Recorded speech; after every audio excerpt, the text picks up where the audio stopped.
Hello student, कैसे हो आप सभी। उम्मीद है बेहतर होंगे, अच्छे होंगे।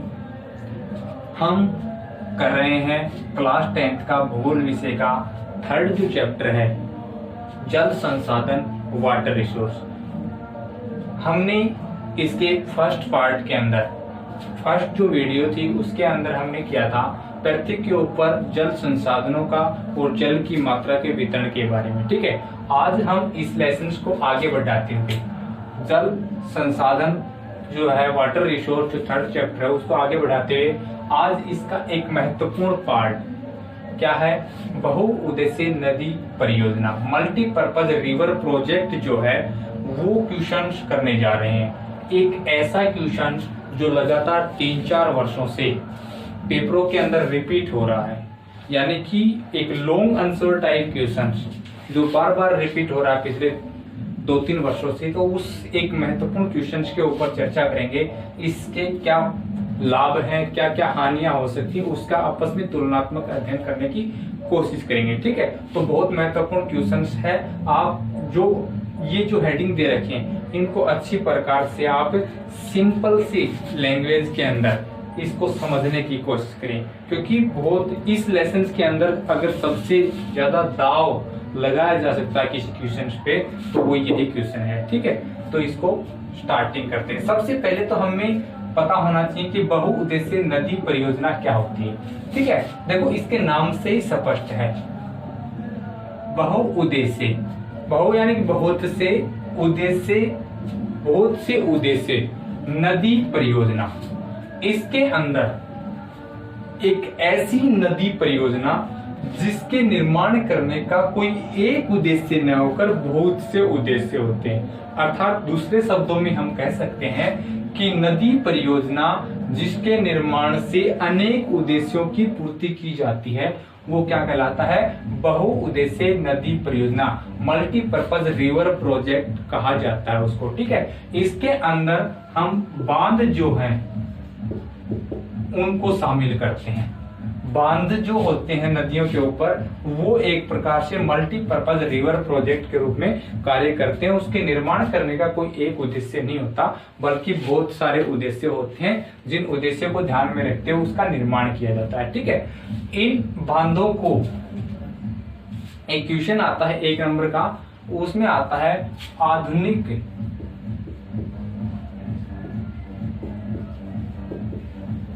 भारत के मंदिर कहा है। किसने कहा है, आधुनिक भारत के मंदिर बांधों को किसने कहा है, पंडित नेहरू ने। इनकी जो उपयोगिता है, इनका जो महत्व है उसको देखते हुए पंडित नेहरू ने जब फर्स्ट जो रिवर प्रोजेक्ट लगा था देश के अंदर, जो बड़ा प्रोजेक्ट लगा था भाखड़ा जो बांध है, उस समय इनको नेहरू ने आधुनिक भारत के मंदिर की संज्ञा दी थी। तो 1 नंबर का क्वेश्चन आ जाता है कि आधुनिक भारत के मंदिर, बांधों को आधुनिक भारत के मंदिर किसने कहा था, तो पंडित नेहरू ने, पंडित जवाहरलाल नेहरू ने इन्हें आधुनिक भारत के मंदिर कहा था। ठीक है, तो बहुउद्देशीय नदी परियोजना क्या होती है, एक बार फिर से रिपीट कर लेते हैं कि वह नदी परियोजना जिसके निर्माण करने का कोई एक उद्देश्य न होकर अनेक उद्देश्य होते हैं, या जिनके निर्माण से अनेक उद्देश्यों की पूर्ति की जाती है, तो वो क्या कहलाता है, बहुउद्देशीय नदी परियोजना कहलाता है। मल्टीपर्पज रिवर प्रोजेक्ट कहा जाता है उनको। ठीक है, तो उससे क्या क्या लाभ होते हैं, देखो एक साइड लाभ है, एक साइड हानियां। क्वेश्चन ऐसे ही आएगा, बहुउद्देशीय नदी परियोजना से आप क्या समझते हैं, उसके लाभ और हानियों की आपस में तुलना कीजिए, तो ऐसे क्वेश्चन आएगा। तो सबसे पहले लाभ की चर्चा करेंगे, फिर हानियों के ऊपर आएंगे। इसके लाभ की चर्चा करते हैं। ठीक है, तो सबसे पहला जो लाभ होता है वो क्या होता है, सिंचाई के लिए। देखो बांध बनाया जाता है, कोई भी रिवर है, नदी है, उसके ऊपर बांध बनाया जाएगा। ठीक है, तो बांध क्यों बनाया जाता है, देखो मल्टीपर्पज के लिए, बहुउद्देश्यों के लिए होता है वो बांध। इसमें से सिंचाई के लिए उपयोग किया जाता है जब नदी के अंदर जल की मात्रा बढ़ जाती है। कब बढ़ेगी, वर्षा के टाइम में, उस समय इस बांध के अंदर जल को एकत्रित कर लिया जाता है, इकट्ठा कर लिया जाता है, ठीक है। और जब किसी क्षेत्र विशेष के अंदर सूखे की संभावना होती है तो इस बांध के माध्यम से विभिन्न क्षेत्रों में रिवर के माध्यम से, नदियों के माध्यम से, नहरों के माध्यम से वहां पे पानी पहुंचाया जाता है और वहां पे कृषि में सिंचाई है वो आसानी से की जा सकती है। इसका एग्जाम्पल आप इंदिरा कैनाल के रूप में, इंदिरा गांधी जो नहर है राजस्थान के अंदर, उसका एग्जाम्पल ले सकते हैं जो भाखड़ा बांध से निकली हुई है, ठीक है। तो सिंचाई के लिए इसका उपयोग होता है, ये लाभ होता है। दूसरा लाभ क्या होता है? विद्युत उत्पादन, बिजली का उत्पादन होता है। देखो बांधों का निर्माण बहुत ऊंचाई तक किया जाता है, ठीक है, और उसके अंदर जल को एकत्रित करके ऊंचाई से टरबाइन के ऊपर जल को गिराया जाता है, जिससे क्या होता है? विद्युत का उत्पादन होता है और वो विद्युत अलग अलग क्षेत्रों में सप्लाई की जाती है। तीसरा जो महत्वपूर्ण जो लाभ है वो है बाढ़ रोकने में सहायक होते हैं बांध, ठीक है। बाढ़ रोकने में कैसे सहायक होते हैं? जब नदी के अंदर वर्षा के मौसम में फ्लो जो है, प्रवाह जो है वो बढ़ जाता है, ठीक है, तो उससे क्या होता है? वो अपने तटवर्ती क्षेत्रों को तोड़कर बाढ़ के रूप धारण कर लेती है। तो बांध क्या करेंगे? उसके प्रवाह जो है उसको नियंत्रित करने का कार्य करेंगे। नदी के अंदर जल का प्रवाह है उसको नियंत्रित करेंगे एक प्रकार से, ठीक है, और जितनी आवश्यकता होगी उस आवश्यकता अनुसार उसके अंदर से पानी धीरे धीरे छोड़ा जाएगा, ठीक है। तो उससे क्या होगा? बाढ़ों पर नियंत्रण होगा, बाढ़ रोकने में वो सहायक होगा। फोर्थ जो है वो है पर्यटन केंद्र के रूप में। जो बांध जो होते हैं वो एक पर्यटन केंद्र के रूप में भी विकसित होते हैं, उनका पर्यटन केंद्र के रूप में भी अपना महत्व होता है। जैसे भाखड़ा बांध है या और जो बांध है उनके ऊपर बहुत सारे पर्यटक हैं, वो उन बांधों को देखने के लिए, वहां पे घूमने के लिए जाते हैं, ठीक है। तो एक प्रकार से पर्यटन केंद्र के रूप में भी कार्य करते हैं क्या? नदी परियोजना या बांध परियोजना वो। इसके अतिरिक्त जो नेक्स्ट जो है वो नौका संचालन। देखो बांध जो होते हैं वो ऐसा तो है नहीं कि 100 मीटर में 200 मीटर में, ऐसा तो है नहीं। वो जो होते हैं वो हजारों एकड़ में फैले होते हैं, ठीक है। और वहां पे जो पर्यटक जाते हैं, जो पर्यटक घूमने के लिए जाते हैं, वो आनंद लेते हैं इन बांधों के अंदर नावों के माध्यम से घूमकर, ठीक है। तो उन बांधों के अंदर नौका संचालन किया जाता है, आंतरिक नौका संचालन किया जाता है, जहाँ पे पर्यटन को बढ़ावा मिलता है। और जो लास्ट जो प्रॉफिट है वो है मत्स्य पालन। सरकार क्या करती है कि सरकार इन बांधों के अंदर मत्स्य पालन को बढ़ावा देती है, ठीक है, और समय समय पर मत्स्य पालन के माध्यम से वो अपनी इनकम को बढ़ाती रहती है, ठीक है। तो ये जो है ये सिंचाई के लिए, विद्युत उत्पादन के लिए, बाढ़ रोकने, पर्यटन के अंदर नौका संचालन और मत्स्य पालन है। ये जो मल्टीपर्पज प्रोजेक्ट जो होते हैं, बहु उद्देश्य नदी परियोजना जो होती है, उसके प्रॉफिट हैं, लाभ हैं वो, ठीक है। इसके अतिरिक्त हानियों पे आते हैं, ठीक है। इससे क्या क्या हानियां होती हैं? देखो सबसे बड़ी जो हानि होती है वो होती है विस्थापन। लोगों का बड़े पैमाने पर विस्थापन। विस्थापन क्या होता है कि लोगों के अपने मूल स्थान को छोड़कर दूसरे स्थान पर जाकर रहना, ठीक है, वो होता है विस्थापन। तो बड़े पैमाने पर विस्थापन होता है। जहां पे भी बांध बनाया जाता है तो उस क्षेत्र विशेष में रहने वाले लोगों को वहां से विस्थापित कर दिया जाता है, वहां से उस स्थान को छोड़ने के लिए मजबूर किया जाता है और दूसरे स्थान पर उनको रहने के लिए मजबूर किया जाता है, ठीक है। तो पहला क्या होता है? लोगों का बड़े पैमाने पर विस्थापन होता है, जिससे वो लोग अपने जो जन्म स्थान होता है उससे दूर हो जाते हैं एक प्रकार से, ठीक है।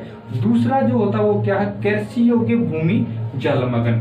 कोई भी नदी है उसके ऊपर बांध एक प्रकार से अवरोध सा होता है कंक्रीट का, तो वो बांध बनाया जाता है, ठीक है। तो ऐसा तो है नहीं कि वो रिवर के अंदर ही पानी इकट्ठा हो जाएगा, ठीक है। वो जो पानी पीछे से आ रहा है वो एक विस्तृत क्षेत्र के अंदर झील के रूप में ऐसे इकट्ठा हो जाएगा, ठीक है। तो जो नदी के आसपास की जो कृषि योग्य भूमि है वो कृषि योग्य भूमि भी एक प्रकार से उस जल के अंदर जलमग्न हो जाएगी, ठीक है। तो वो जो कृषि योग्य भूमि जिसपे कभी कृषि की जाती थी वो क्या हो जाती है? जलमग्न हो जाती है, ठीक है। तीसरा जो नुकसान जो होता है, जो हानि होती है, वो पर्यावरण का ह्रास जो होता है, पर्यावरण को नुकसान होता है। देखो, एक विस्तृत क्षेत्र के अंदर जहाँ पे बांध बनाया जाता है, उस क्षेत्र के अंदर जितने भी वृक्ष आते हैं उन वृक्षों को काटा जाता है बांध निर्माण के लिए, ठीक है। और वृक्ष काटे जाएंगे तो स्वाभाविक सी बात है पर्यावरण को नुकसान होगा। इसके अतिरिक्त मिट्टी की खुदाई की जाती है, जिससे सोइल इरोजन जो होता है वो भी होता है, मृदा अपरदन को बढ़ावा मिलता है, एक प्रकार से मृदा का नुकसान होता है। इसके अतिरिक्त राज्यों के बीच विवाद का केंद्र बन जाता है बांध। कैसे बन जाता है? कोई भी नदी है वो केवल एक राज्य से होकर नहीं बहती है, ठीक है।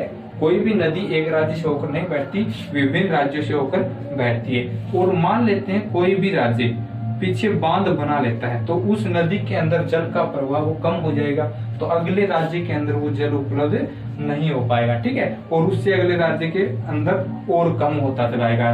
तो एक जो राज्य जिसने स्टार्टिंग में बांध बनाया है वहां पे तो जल की पूर्ति होती रहेगी आसानी से, लेकिन जो आखिर में जो राज्य है या अगले जो राज्य है वहां पे जल है वो उपलब्ध नहीं हो पाएगा, ठीक है। तो फिर क्या करेगा, ये इस राज्य को कहेगा कि ये बांध है ये गलत बना रहे आप, ठीक है। तो इनके बीच आपस में क्या होगा, विवाद होगा। जैसे कावेरी नदी विवाद है, जैसे असवायल विवाद है, ठीक है।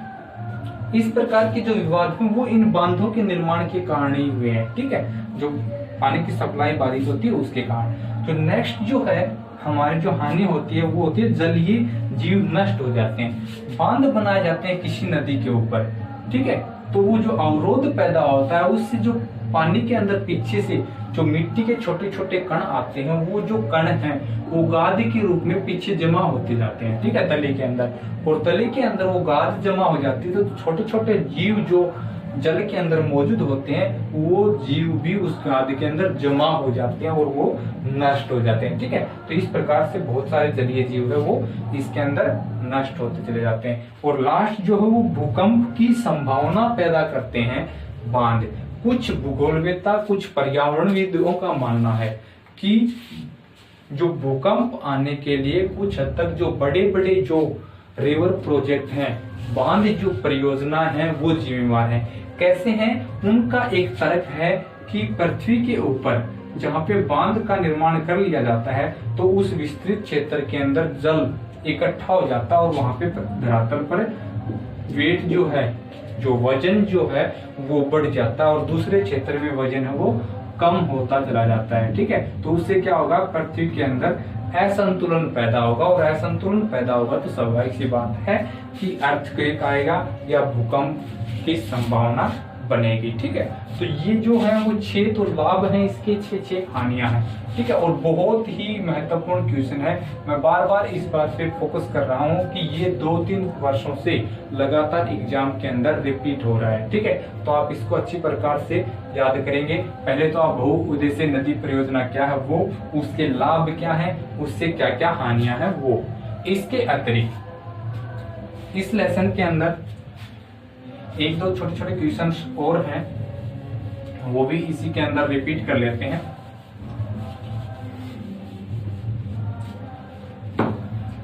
एक है जल संभरण विकास। 1 नंबर में क्वेश्चन आ जाता है कई बार, जल संभरण विकास क्या है, ठीक है। तो जल संभरण विकास क्या होता है? देखो, वृक्षारोपण,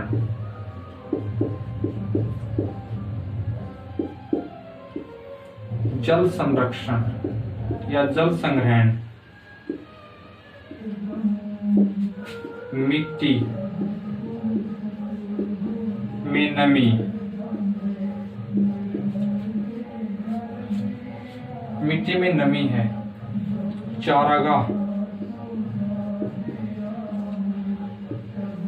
इन सभी का संयुक्त जो रूप होता है वो क्या कहलाता है, वो जल संभरण विकास कहलाता है। यानी कि वृक्षारोपण, जल संग्रहण मिट्टी में नमी एवं चारागाह का विकास ही जल संभरण विकास कहलाता है, या इनका संयुक्त विकास ही क्या कहलाता है, जल संभरण विकास कहलाता है। बहुत ही सिंपल सा क्वेश्चन, आपको 4 चीजें याद रखनी है, वृक्षारोपण, जल संग्रहण, मिट्टी में नमी और चारागाह का संयुक्त विकास क्या कहलाता है, जल संभरण विकास कहलाता है। ठीक है, इसके अतिरिक्त एक क्वेश्चन और है छोटा सा।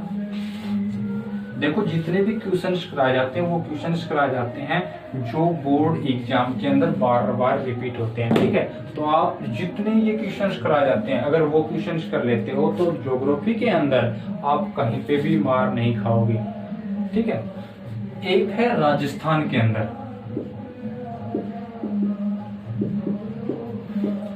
राजस्थान में वर्षा जल संग्रहण,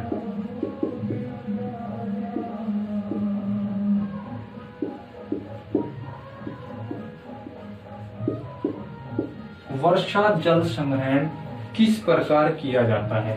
ठीक है, राजस्थान के अंदर वर्षा जल संग्रहण किस प्रकार किया जाता है, कौन सी तकनीक अपनाई जाती है या अब तक अपनाई जा रही थी। ठीक है, राजस्थान की चर्चा इसलिए कर रहे हैं क्योंकि ये एक ऐसा इलाका है जहाँ पे जल दुर्लभता की समस्या का सामना करना पड़ता है। ठीक है, जहाँ पे पीने योग्य जल या स्वच्छ जल का हमेशा अभाव रहता है और उस अभाव को दूर करने के लिए यानी कि वर्षा के मौसम में जल का संग्रहण करने के पूरे वर्ष भर उसी जल का उपयोग करते रहते हैं। ठीक है, तो कैसे किया जाता है, देखो वहां पे जो है काफी वर्षों से जो मकान बनाए जाते हैं, ठीक है, जो भी मकान बनाए जाते हैं चाहे वो 1 मंजिला है, 2 मंजिला है, 3 मंजिला जो मकान होता है, वो जो मकान बनाए जाते हैं उन्हीं मकानों के आंगन में एक टांका बना होता है। टांका या टैंक कह सकते हैं, या सिंपल सी भाषा में आपने सुना भी होगा कुंड जिसको बोलते हैं। ठीक है, एक ही चीज है, टांका है, टैंक है, कुंड है, ये बनाते हैं घरों के आंगन के अंदर। जो मकान बनाते हैं उसके साथ साथ एक टांका या कुंड या टैंक का निर्माण किया जाता है और ये जो मकान है इसकी छतों से पाइपलाइन के माध्यम से ये छतें हैं वो इस कुंड से जुड़ी होती हैं। ठीक है, जब वर्षा होती है तो वर्षा का जल जो मकान की छतों पर एकत्रित होता है, इकट्ठा होता है, तो वो जल इन पाइपलाइन के माध्यम से इस टांके के अंदर या इस कुंड के अंदर, इस टैंक के अंदर चला जाता है। ठीक है, और वो ऐसे इसका संग्रहण करते रहते हैं। क्या होता है कि स्टार्टिंग में जब वर्षा होती है तब तो इन पाइपों की सफाई या छत की सफाई के लिए उसका उपयोग कर लेते हैं प्रारंभिक वर्षा का। उसके पश्चात जितना भी वर्षा होती है, जितना भी जल एकत्रित होता है छतों के ऊपर, वो सारा का सारा जल इसके अंदर, इस टांके के अंदर या कुंड के अंदर एकत्रित होता रहता है और फिर वर्ष भर इसी जल का उपयोग पीने के लिए, खाना बनाने, स्नान करने, बर्तन धोने, कपड़े साफ करने के लिए इस जल का उपयोग करते रहते हैं। ठीक है, तो ये भी क्वेश्चन है एक आपका अभ्यास का कि राजस्थान में वर्षा जल संग्रहण है वो किस प्रकार से किया जाता है। तो आशा है आपको ये चीजें, सिंपल सी चीजें थी, वो आपको समझ में आई होंगी, उम्मीद करते हैं। देखो मैं बार बार रिपीट कर रहा हूँ, इसको, इस वीडियो को, जो भी वीडियो बनाई जाती है क्वेश्चंस की, उनको अच्छी प्रकार से देखें। जहाँ पे भी मिस्टेक हो, जहाँ पे भी गलतियां हो, उन गलतियों को आप अंडरलाइन करें, उनको नीचे कमेंट्स बॉक्स में आप उनको लिखें, बताएं, ताकि मेरे ध्यान में भी आए और उनको ठीक करने की कोशिश करें। साथ साथ एक चीज और है, एक छोटी सी रिक्वेस्ट है, हमारी जो सेकंड, जो लगभग ये व्हाइट बोर्ड के ऊपर सेकंड वीडियो है, तो आप जो वीडियो देख रहे हैं उसके नीचे रेड जो वर्ड है उनके अंदर सब्सक्राइब लिखा हुआ है। ठीक है,